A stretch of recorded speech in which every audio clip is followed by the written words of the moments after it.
ব্যবসার উদ্দেশ্যে দুনিয়া থেকে বিদায় গেলেন, এতিম হয়ে গেলেন, বাবা হারা নবী। বাবা হারা নবী এখন ছোটবেলা রাস্তায় রাস্তায় দৌড়ায়ও না। নবীর যায় গার ভিতরে জামা থাকে, পেছনে লুঙ্গি বা পায়জামা থাকতো, কোন সময় উলঙ্গ অবস্থায় বা খালি দৌড়িত না।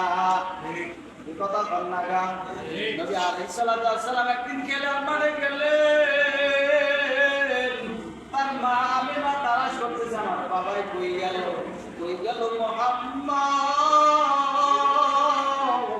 সবার ছোট ছোট বাচ্চারা খেলাধুলা করতেছে, আমার নবী এক জায়গায় জিনিস সুন্নতে দাঁড়ায় দেখতেছে ছোট ছোট বাচ্চারা তাদের আব্বু এসে নিয়ে যায়, আম্মু এসে নিয়ে যায়, কিন্তু আমার নবী দাঁড়াই দাঁড়াই কান্দে, আমার বাবা কই, সবার বাবা কই নিয়ে যায়, আদর করে চুমা দেয়, আর আমার বাবাই কই গেল। আমার নবী কাঁদেন আর বলেন আমার বাবাই কই গেল। এখন মা ওদিকে তালাশ করতেছে, বারবার মানুষের কাছে জিজ্ঞাসা করতেছি। একটা ছোট বাচ্চা মোহাম্মদ নাম চিনি, কয় না আমরা চিনি না। হঠাৎ করে বলতেছে একটা ছোট বাচ্চা দেখি রাস্তার কিনারা বৈশা উপায় করে কাঁদে আর বলে আব্বু আমার আব্বু কেন আমাকে নিতে আসে না। হঠাৎ করে মা দেখতেছে মা তো পুজো করতে আসতেছে, স্কুলের ভিতরে নিয়ে গেলে সুমা দেয়, গেলে সুমা দেয়। ছোট বাচ্চা বুঝে না, এখন বলতেছে আম্মা আমার আব্বু কই, তোমার আব্বু তো দুনিয়ায় নাই, তোমার আব্বু দুনিয়ায় নাই। তাহলে আব্বুর গোরস্থান কোথায়, আব্বুর কবর কোথায়? মুখ জায়গায় তাড়াতাড়ি নিয়ে যাও, আমার আব্বুর কবরস্থানে যেয়ে দোয়া করব। কি করব? এদিকে তার দাদার কাছে সবকিছু অর্ডার দেওয়ার পর এখন নবী এবং নবীর আম্মা জান আর তার একজন লোক দিয়ে দিলেন।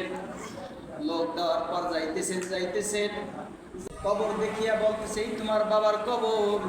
বলতে দেরি, মোহাম্মদ লাভ দিতে দেরি হয় না, কি হয় না, লাভ দিতে দেরি হয় না, হাউ করিয়ে কবরের উপরে কাঁদতেছে আর বলতেছে আব্বু আব্বু আব্বু বলিয়া ডাক দেয়। এখন যখন বিদায়ের সময় হবে সেই সময় আম্মা জান বিদায়ের পথে নবী এই এতিম হয়ে যান, মাও হারা বাবাও হারা। যখন নবী আলাইহিস সালাম রওনা করে বাসার দিকে আসবেন সেই সময় মার বুকের উপরে ব্যথা শুরু হয়ে গেল, ব্যথার যন্ত্রণা শুরু হয়ে গেল। এখন বারবার একটু পানি দাও, আমাকে ধরো। মা জমিনের উপরে শুয়ে গেল, কোথায় শুয়ে গেল? জমিনের উপরে শুয়ে গেলেন। এখন বারবার বলতেছি আমার মোহাম্মদকে আমাকে একটু দাও, আমার কাছে দাও। মোহাম্মদকে জড়াইয়া বলতেছে আব্বু আর আমি দুনিয়ায় থাকবো না, আমার মনে হয় টিকিট হয়ে গেছে রে বাবা, তোকে আমি রাখবো কিভাবে? কি আমার আল্লাহর অর্ডার হয়ে গেছে, এখন দুনিয়া থেকে ত্যাগ করতে হবে। যখন মা আমেনাও ওই অবস্থায় দুনিয়া থেকে বিদায় হয়ে গেলেন, তাকে দাফন দেওয়ার পর এখন যখন মোহাম্মদ আর দুইজন, একজন লোক দাসী বা একজন লোক সে আসতেছে, এখন দেখতেছি তার দাদা যান তাকায় দেখি পাঠাইলাম তিনজন লোক আর একজন লোক কই।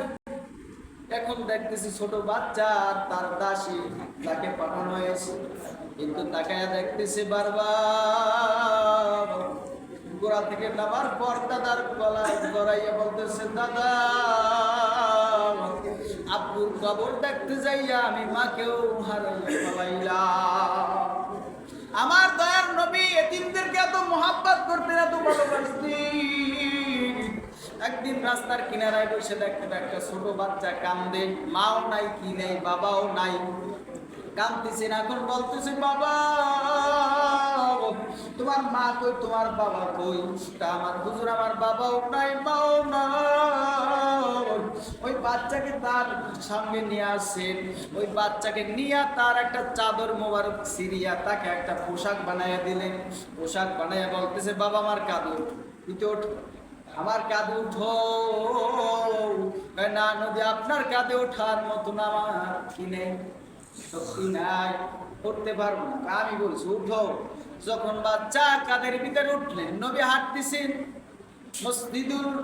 মসজিদের ভিতরে যাবেন নামাজ আদায় করার জন্য, মসজিদের নববীর ভিতরে যাবেন।